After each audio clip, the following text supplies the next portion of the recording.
Right, we need to look at one more form of liberalism, and that's multiculturalism.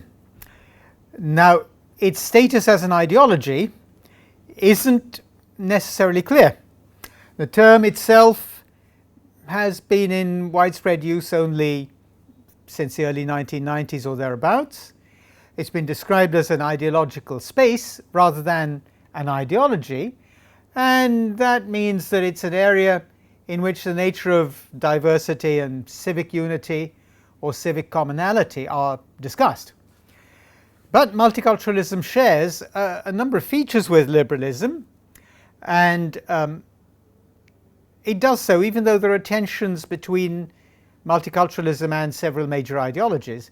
So I'll outline it here rather than in a separate chapter.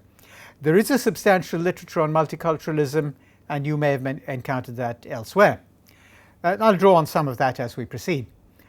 Of course, all societies today, it hardly needs saying, are made up of different cultural inheritances in their own ways. That's hardly a new state of affairs.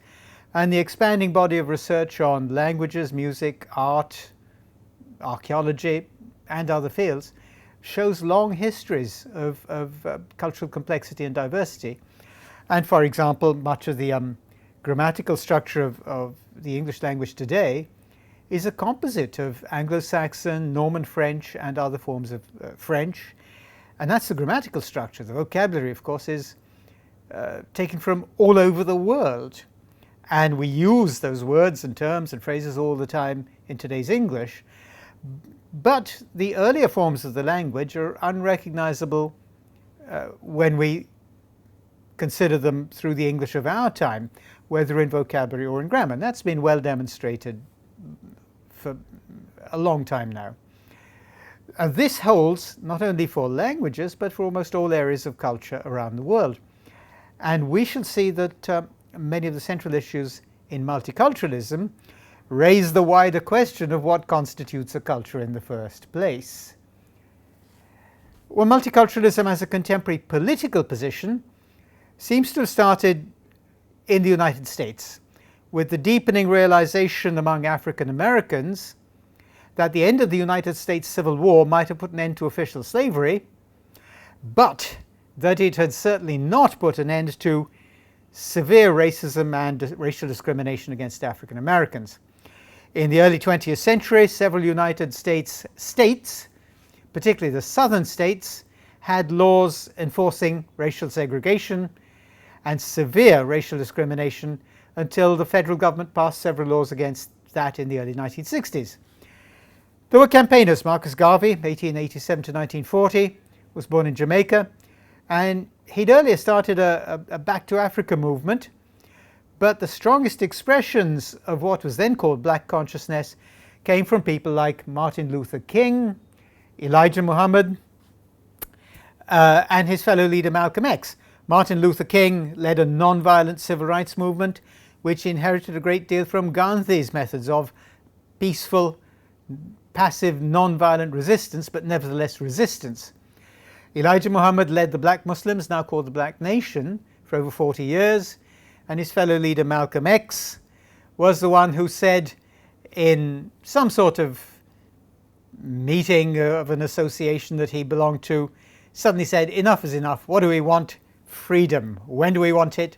Now." Right?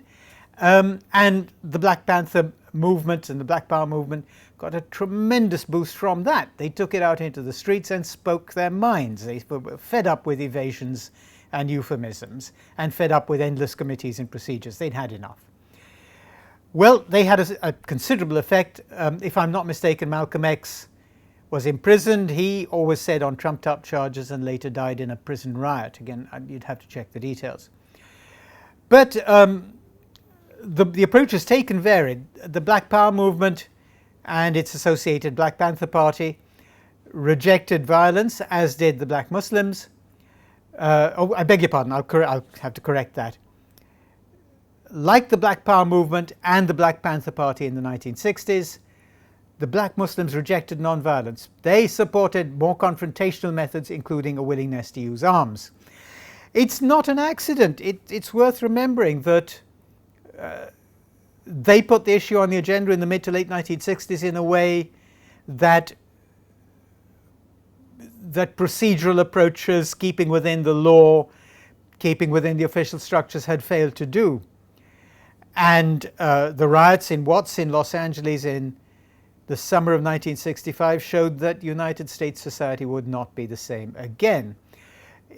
The immediate cause of those was a very confrontational police officer who had provoked confrontations wherever he'd gone just because he was a rather confrontational person. But from that moment on, it was clear that the United States would have to address this issue. Okay, the whole issue of racial segregation and racial discrimination. Now, it's also worth noting that, like a lot of other movements around the world, the United States movements asserted forms of cultural or ethno-cultural identity as a means of resistance, that is, resistance to often ancient and brutal forms of systematic oppression and racial or cultural subjugation. This was the case not only in the United States, but in former imperial powers. In the United Kingdom and in France, assumptions of racial and cultural superiority were widely used and widely shown in the tone and forms of language and in the range and scope of, for example, media coverage. Resistance also came from movements like the language-based Québécois separatist movements in Canada and the Basque movements in Spain, and ethno-nationalist movements such as those of Maoris in New Zealand and Aboriginal peoples in Australia. They've had an impact. In Canada, well, it's very obvious. Québécois, and in the written form, something closer to Parisian French, is just part of the cultural fabric of the nation. And official documents are written in both languages, and that's that. In other parts of the world, of course, the Basque movement have relatively recently abdicated violent methods, that for a time were very violent. The Welsh language has had its own impact because of resistance. The Welsh language movements from the late 60s onwards, they started as a violent movement, the Free Wales Army, but if I'm not mistaken, the people involved were quickly imprisoned. But today in Wales, you get off a train and you find all the signs are in Welsh first and English afterwards. Welsh language is part of the fabric of life in Wales, when at a time 40 or so years ago it looked as though it was dying out. Now, much the same has been recognised in Australia, where Aboriginal claims to land, although land ownership, I understand, is not an Aboriginal concept, Aboriginal occupation of land has been recognised in a range of ways. We'd need to go into the details, we don't need to do that here. But in the second half of the 20th century, other forms of multiculturalism arose in the United States and in other Western countries as they imported relatively large amounts of cheap labour from other parts of the world. Now, in the United States, of course, it is in effect, apart from Native Americans or First Americans, the United States is an immigrant nation, and for a very long time now has readily received substantial numbers of people from other parts of the world. For example, very poor people from Southern Europe and people escaping racial persecution of Jews in what was then Russia. And well, after the Second World War, industrial countries in Western Europe and Scandinavia imported large amounts of cheap labour from very poor regions of the world, either for post-war reconstruction or, as in the case of the United States, for agricultural work as the economy expanded very rapidly. The post-war economies expanded very rapidly. The importation in the case of the United States was from Central and Latin America. It is still a very serious issue.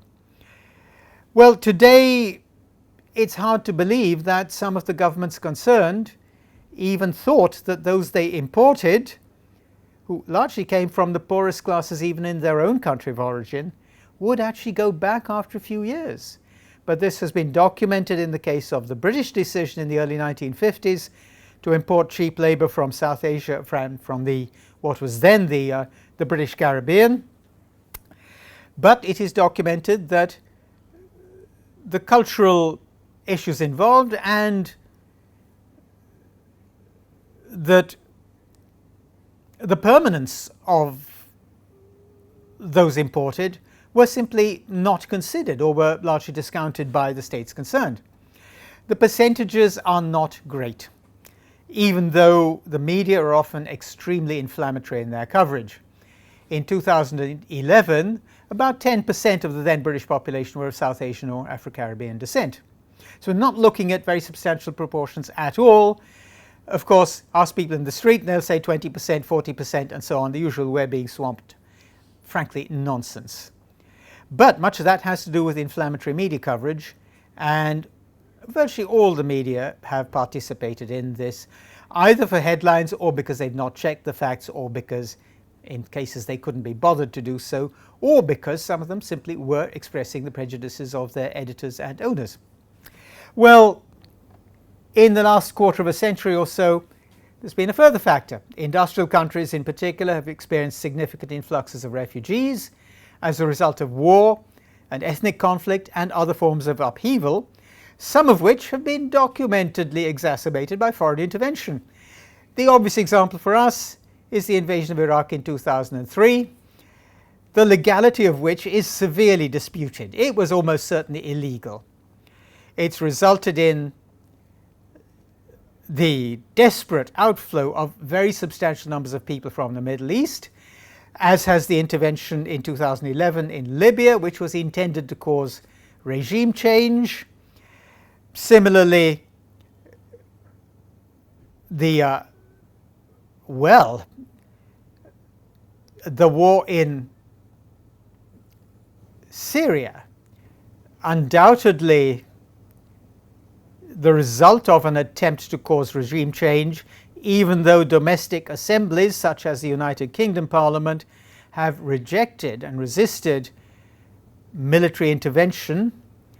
The continuing civil war in Syria, which has now lasted 7 or 8 years, has resulted in perhaps 4 to 6 million displaced people, millions who fled Syria. And my point here is that in recent times, perhaps the last 20 years or so, significant flows of refugees have taken place as a result of foreign intervention, whether for military or economic reasons. In South Asia, of course, we're familiar with the fact that India took about 8 million refugees from what became Bangladesh in 1971 and 72. And in the early 1990s, several countries in the Great Lakes region of Africa took a total amounting to over 1 million people fleeing from genocidal wars. Well, that's the background. Now, what about multiculturalism as policy? This dates from the mid-1960s and early 1970s. At that time, Canada and Australia officially started to call themselves multicultural societies. At about that time, public service staff in many industrial countries also started modifying policies and everyday practice.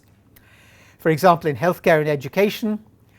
And they came to see that earlier assumptions about uniformity of culture and language were actively causing harm to substantial sections of their societies, or preventing the relevant groups from making the best use of public institutions and public services. This happened in the mid-1960s when, if I'm not mistaken, opinions were divided on the ethnic monitoring of claimants for social security and even the limited public health care that was available.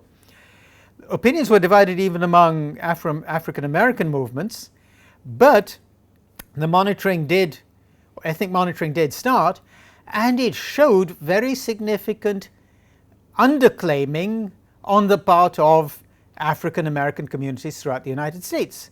Now, that led to changes in policy, in staff training, in making publicly available information about the services available, and so on. Right? And this has been done in other parts of the industrial world. Now, the point is that these were, these attempts to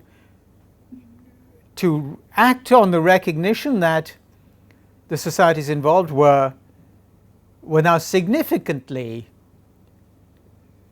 had significant elements or significant proportions of people from very different cultures, originally from very different cultures, did lead to significantly expanded public debates on multiculturalism. And that started in the 90s, and there were intense arguments for and against the very idea of multiculturalism. Multiculturalist policies are based on the recognition that particular cultural groups may have distinctive needs, and that if we adapt policy and practice to such needs, we reduce unjustifiable discrimination, and we also show a recognition and even a celebration of complexity and diversity in modern societies. This kind of approach has even been extended to the design of countries' constitutions. That happened in Bosnia-Herzegovina, multiculturalism. Now, of course, the issue of post-coloniality is a vast one, and we shan't cover it here. Major writers such as Frantz Fanon, Edward Said, and others have written famous works on it. And among other things, they show that the impact of colonial subjecthood on colonized peoples, and they show that this impact has been immense. It permeates the consciousness of colonized, informally colonized peoples in language, expression, manner, reactions to encounters with the peoples of former colonial cultures, and so on. Contemporary novelists such as Salman Rushdie have included acidic passages on colonial and post-colonial encounters and relationships. Well, what we need to note here is that claims to the public recognition of diversity and demands for the redress of past collective harm have been strongly justified and have often resulted in substantial changes in law, policy, and public institutions. But the issues raised by the idea of multiculturalism can be almost intractable or insoluble. There have been successes. For example, the 1944 Education Act in England and Wales, there was no doubt a corresponding act for Scotland, required that public sector educational institutions have an act of Christian worship every day. Now, when the Education Act was significantly amended in 1988, this provision was modified to recognize the very great cultural and religious diversity of the United Kingdom as it then stood. And if I'm not mistaken, the Act was rephrased to require a broadly Christian act of worship, if I'm not mistaken, but public sector educational institutions could apply for exemptions if their student composition or pupil composition would justify that. And I can recall teaching in a state sector +2 college for many years, and one day, because I had a key that would open almost every door in the college, not many of us did, I happened to have been issued it perfectly correctly. A group of students came to my office. I think I met them at the door just by chance at lunchtime. It was a Friday, and they asked if I would open a neighboring classroom which was empty, because they were planning to hold their Friday namaz in there. So I said, yes, of course I will. Who's your imam? And one of them was acting as the imam for that occasion. And I opened the door and let them in, and of course, they carried on with their prayer meeting.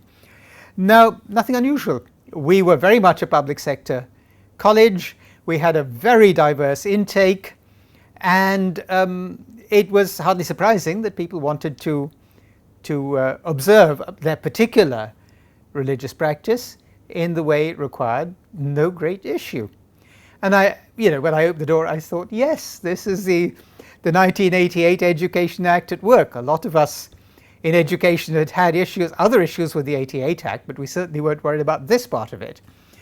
And this kind of acceptance is now fairly widespread in the industrial world. It's often specified in constitutions, or constitutional provisions which already existed have been developed in the light of this. Okay, But the wider issues raised by the idea of multiculturalism can be, as I said, almost intractable or insoluble. For example, liberalism requires that we tolerate diversity, but that we cannot accept cultures or subcultures in which individual rights are violated. Now, for example, the United Kingdom accepts the jurisdiction of Jewish civil tribunals, which are called, I think, Beit Din, and Islamic Sharia councils in respect of family disputes. Because in English law, that's the one I'm thinking of particularly, in English law, the parties in a civil dispute can refer the matter to an agreed third party. As long as the process is agreed and the outcome is reasonable, the decision itself really doesn't have to be based on English law. It can be based on other systems of law, provided the process is agreed and the outcome is reasonable. Now, the Beit Din jurisdiction was approved by an Act of Parliament in the 19th century. As it happens, Sharia domestic councils in the United Kingdom seem to adjudicate more on divorce than on anything else, and 90% of the divorce cases they hear are initiated by women. That is consistent with divorce proceedings all over the world. Women initiate these to a far greater extent than men. And that is the kind of issue we'll come to later on in our topic on feminism. We're likely to encounter that one again. But problems over cultural identity arise when particular practices violate existing rights, particularly under liberal or liberal democratic systems of law. These could occur under other systems such as republican socialist systems, but we're looking here at conflicts between particular cultural practices and liberal or liberal democratic systems of law.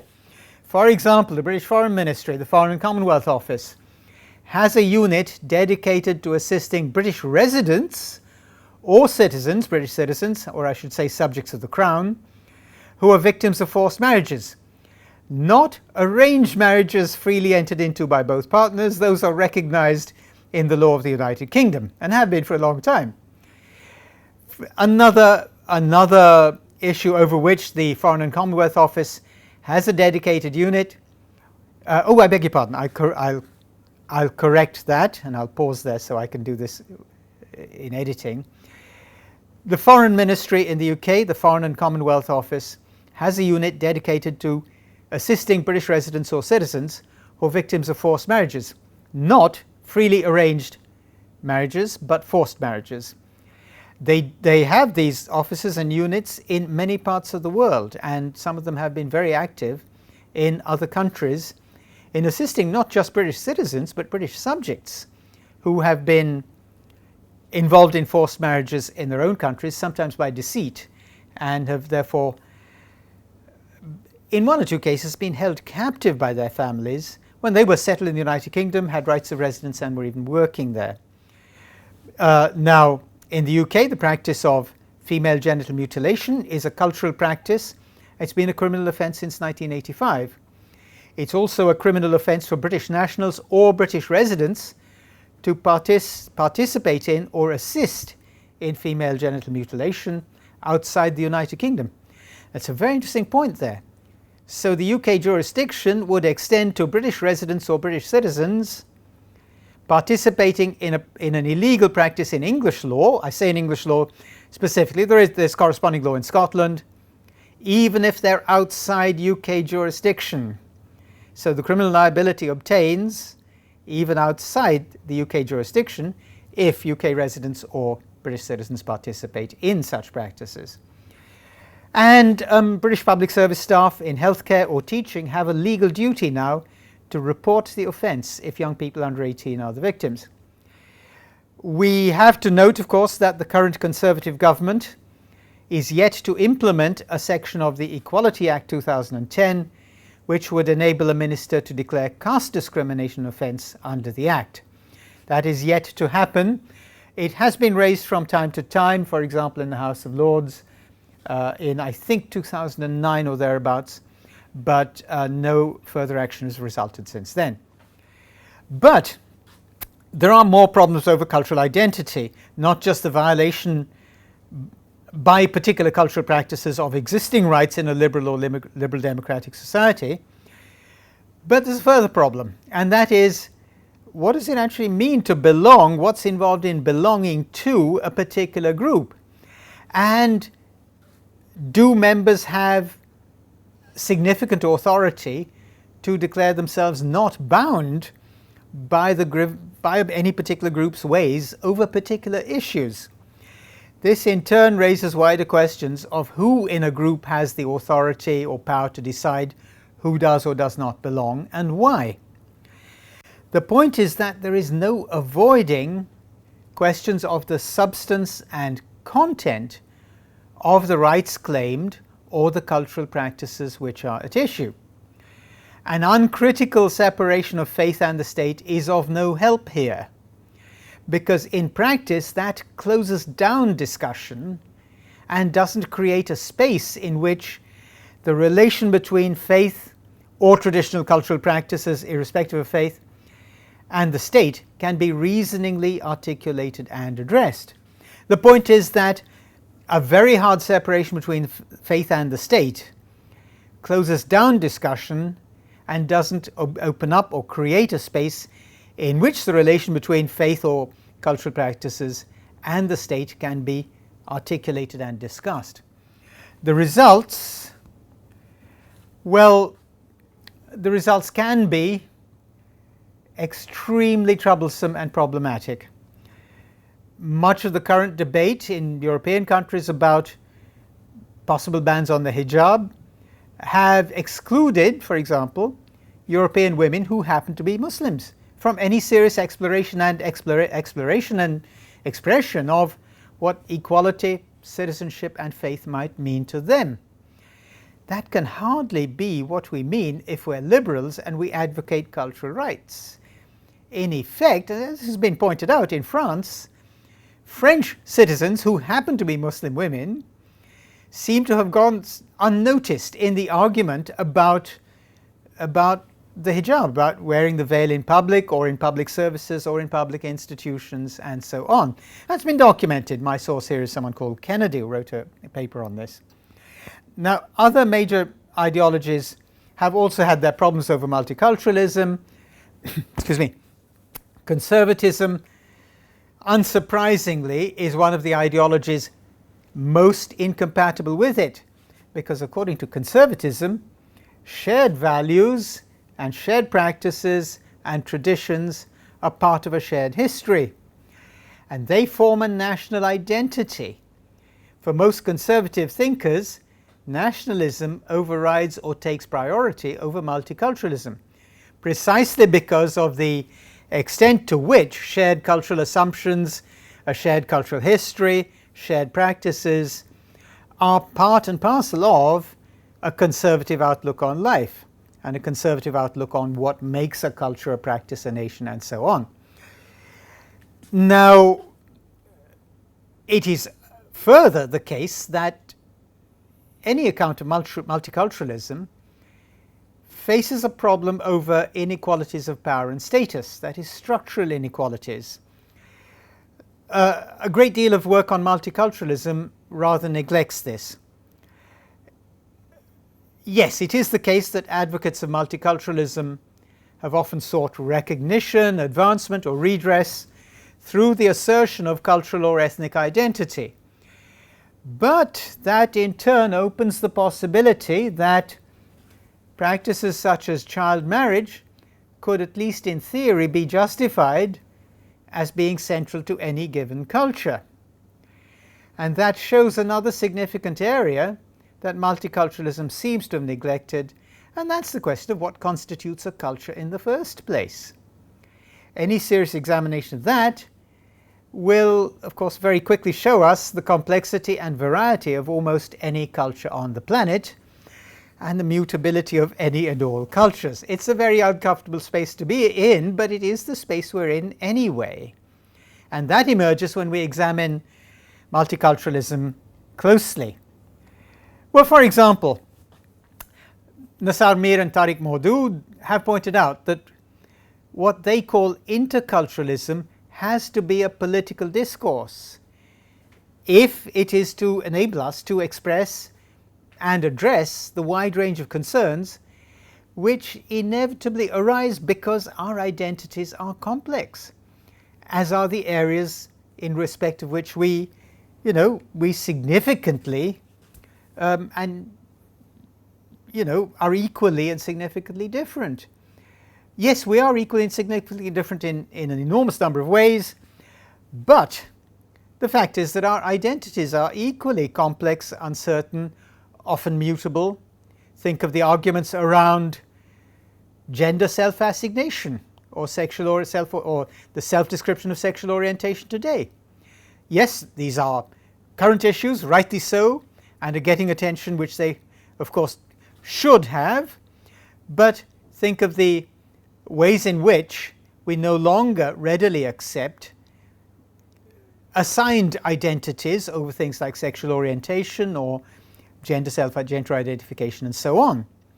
Now, in effect, what multiculturalism shows us, if we take it seriously, is that all cultures are continuing conversations.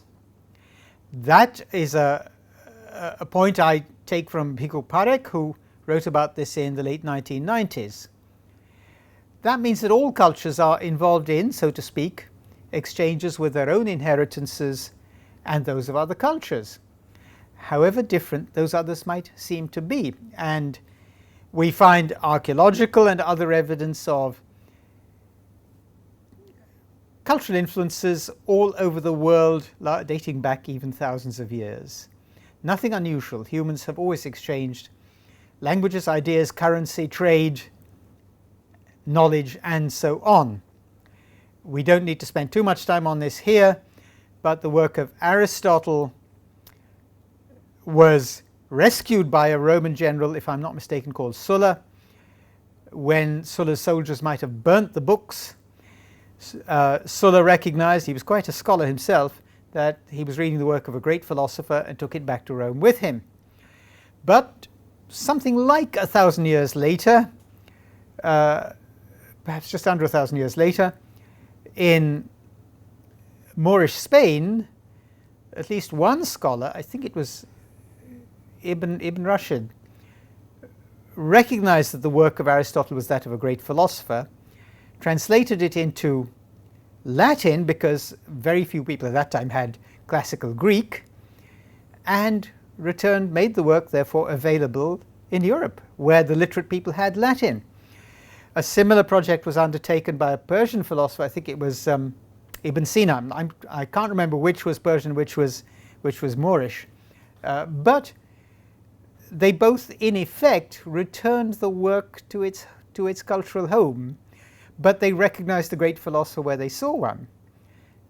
And there's nothing unusual about this. Works have been, it's not just works, but cultures, food habits, trade in food, trade in textiles has continued as far as we know, as long as humans have existed. And therefore the very idea of cultures as walled off, as self-enclosed cells of some kind, is ultimately incoherent and untenable. But what does that require of us? It does mean that we have to engage with the substance of cultures we encounter. And for liberal political philosophy, for liberal ideology, that does mean having to find a response to cultures and practices where the fundamental precepts of liberalism are violated. This is not straightforward, and in practice, liberal democracies have usually made it clear that existing rights must not be infringed by cultural practices of any kind. It doesn't matter whose culture they are, they must not be infringed. This issue has arisen as a result, I'll just give you an example, of a lecture given to senior lawyers, barristers, courtroom lawyers in England by the then Archbishop of Canterbury, Rowan Williams. Now, Dr. Williams pointed out that, if I'm not mistaken, he pointed out that the Jewish domestic tribunal, the family tribunal, has long had legal recognition in the United Kingdom, and Dr. Williams expected that Sharia law or aspects of Sharia law would be formally recognized before too long. Now, inevitably, the press, I would say, badly misreported Dr. Williams and grossly exaggerated the likely consequences of what he'd said. What the press coverage seemed not to say at the time was that Sharia law was already a perfectly good and valid procedure for the settlement of certain kinds of family disputes and had already been in use for quite a long time.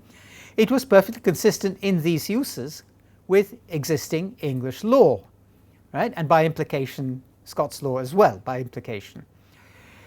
But the point is that existing rights in English law or Scots law were not to be violated.